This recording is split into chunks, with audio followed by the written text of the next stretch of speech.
Hello, my name is Javen Nation, and I am the chair of the CENTAC Communications Committee. Today I have the honor of interviewing Dr. Seth Pransky, who's been very involved in CENTAC through the years, was president in 2007, and is one of my personal mentors. I did my fellowship with Dr. Pransky in 2013, 2014. And thank you, Dr. Pransky, for the opportunity to chat with you. Javen, it's a pleasure to do this, and most importantly, it's a pleasure to be interviewed by one of my fellows and a hopefully future president of CENTAC. All right. Can you give us a brief background in your personal history with CENTAC as well as pediatric otolaryngology? Sure. So I did my otolaryngology residency at the University of Pennsylvania, and as part of that residency, our pediatric training was at CHOP in Philadelphia. And there was just incredible exposure and training from under the guidance of Bill Pottsick and Steve Handler and Ralph Wetmore, all of whom were not only involved with CENTAC, but were presidents of CENTAC. And that was really incredibly impactful on me at the time, propelled me into going into pediatric otolaryngology, and was fortunate enough to do my fellowship with Ken Grunfast in Washington, DC. And then came out to San Diego to join Alan Sade in 1985. What was interesting about CENTAC was, although I didn't know it then, I actually met my future partner, Alan, at CENTAC for the first time back in 1982 or 83, when he was the local chairperson and arranging the meeting. And I saw this man running around, making sure that everything was going according to plan. And it turned out several years later, he was to become my partner. Wow. Yeah, that's the beauty of CENTAC, the relationships. Share with us some of your stories that you remember early on in CENTAC, and tell us how you got involved with CENTAC. Well, again, it was easy to become involved in CENTAC with the people who mentored me, both at CHOP and Ken Grunfast, and certainly when I joined Alan as well. My first overwhelming memory of CENTAC was it was my first paper ever to be presented at a national meeting, and that was with Steve Handler as my mentor and the person that really the primary author of the paper, and I was there as a junior resident presenting for the first time. And as I think everybody experiences, especially with the first presentation, it can be rather intimidating. And here I was at CENTAC, which is noteworthy for how friendly and open and receptive the entire meeting and the people are. So it made that presentation, which I remember was very nerve-wracking, that much easier. That's really funny. I gave my first podium presentation at CENTAC as well. And I remember feeling exactly the same way, so nervous, but it went well. And just like you said, it was so open and so welcoming. And the feedback was so great that it kind of provided a nice opportunity or a nice place to get started. And it propels you forward. It gives you that comfort zone to say, hey, I can do this. And the interaction that takes place at the meeting, people coming up to you, talking to you, inviting you to join them at coffee or lunch.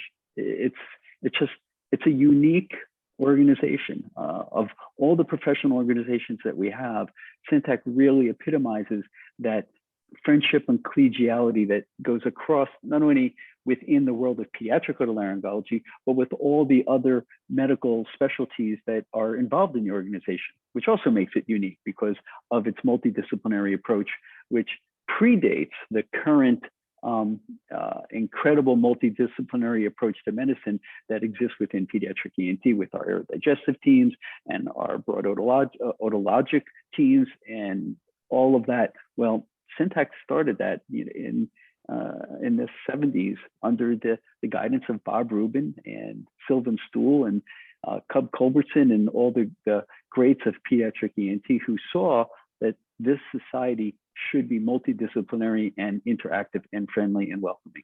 Hmm. So take us from giving your first presentation at CENTAC to becoming president in 2007. Well, as our program in San Diego grew and we started our fellowship back in 1990, it was very clear that this society was one that we needed to be involved in, and we wanted our trainees, our residents and our fellows to become involved in.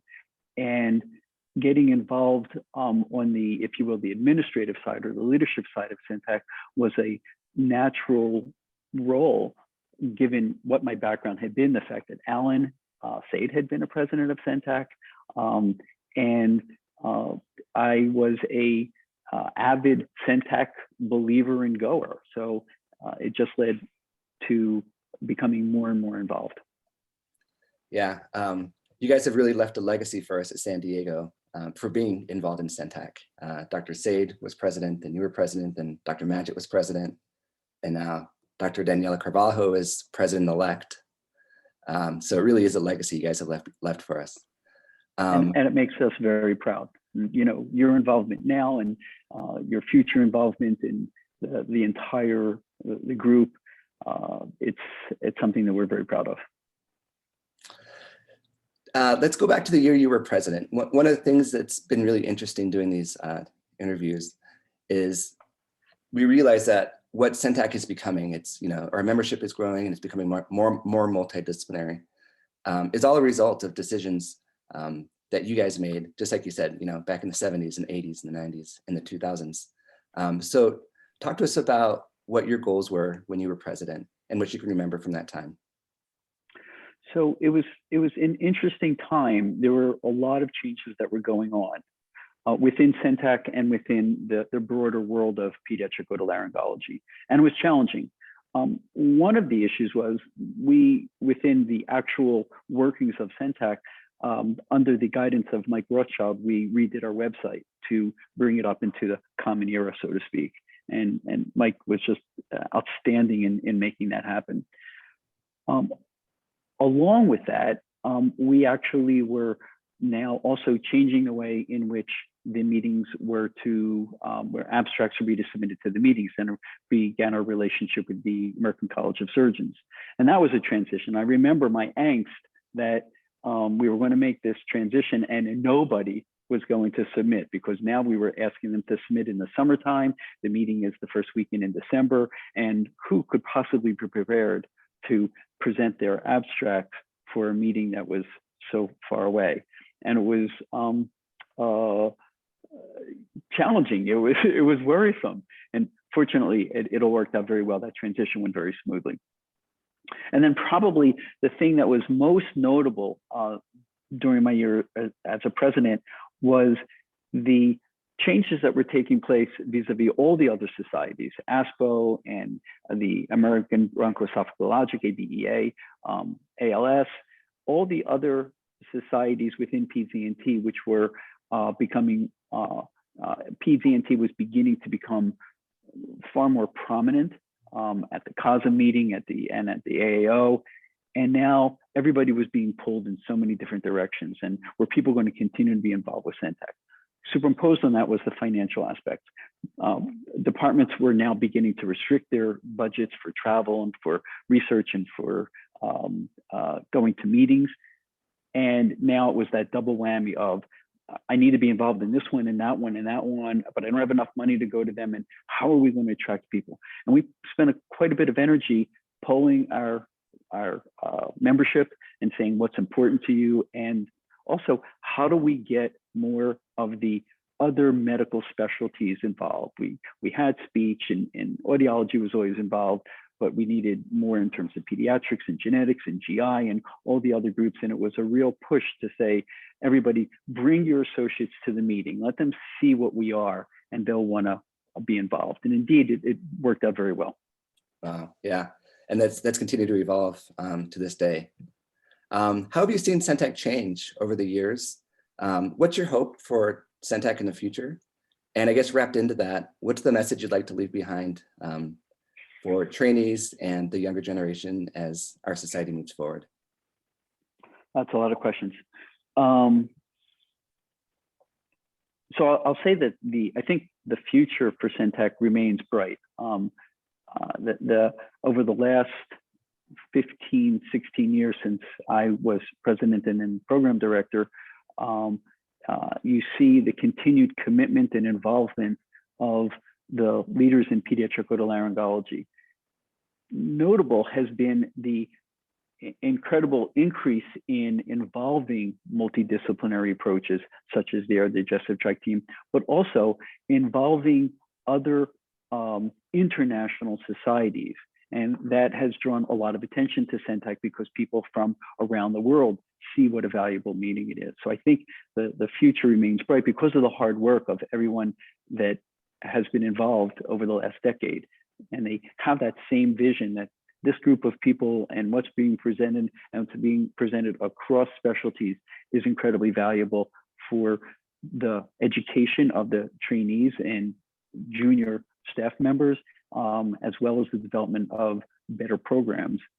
And so when we have a meeting with Aerodigestive, or we have a meeting with the IAPO group from South America, this only enhances the excellence and the expertise of the Centec meeting. So I think the future is bright. What else did you ask? Yep. So what message would you want to leave behind for the trainees and the next generation coming through Centec?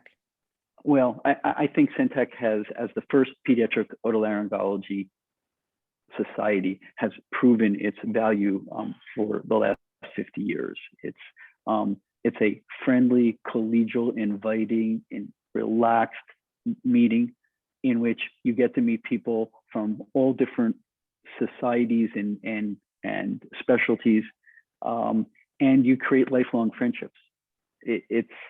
I still remember those first meetings and the people that I met, and looking and being able to sit there around the lunch table or at a coffee break with the greats in pediatric otolaryngology. The junior, the trainees and junior members now continue to have that opportunity. And that, I don't think that that's equal at any other meeting. You certainly can't do that at the AAO. And COSM is so busy with so many things going on that it's hard to really be able to sit down and ask somebody their opinion who you've read their articles about, since you were beginning in your training.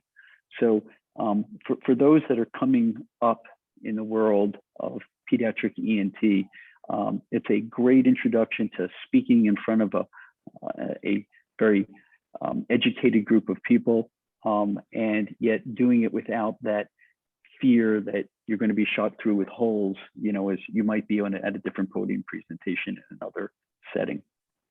So I think to continue the vision of the Bob Rubins and Sylvan Stools and Cub Culbertsons and Bill Potzicks and Alan Sades with this group of people is important, and I think it's going to be long lasting. I will tell you also that another Centec, one of the most meaningful experiences in my career happened at Centec when I was fortunate enough to be able to deliver the Sylvan Stool address and obtain and get be recognized by the Sylvan Stool Award. And it was just an awesome experience, and something that will live with me and has lived with me and will live with me, until I no longer can remember anything. I remember that talk. I was there, and it was fantastic. Well, Dr. Pransky, I can't thank you enough for taking the time. I can't thank you enough for the legacy you've left behind for all of us in getting involved in societies like Centec, and for taking care of our patients in general. You've taught me so much, things you've taught me to think about all the time. One quick anecdote I'd like to share is, I remember one time we were chatting, it was the very end of the week, it was Friday evening, and I remember you told me that when it comes to Friday night, you want to know that you gave 110% of yourself and everything you could do to your patients. And I saw you exemplify that And I think about that all the time still. And every time I feel tired or, you know, weak or weary, I think about how you pushed yourself to give the most for your patients. And things like that will be left behind, and hope that I can pass that on. But I can't thank you enough for everything you gave me and all of us. So thanks again. Thank you. Well, I think it's the dedication and commitment of Anthony Magid and Daniela Carvalho and Javen Nation, which will secure Centac's future without any concern. That Centec mentality, that special approach is in good hands. Wow, thank you very much. And Thanks so again. much, Javen. Great.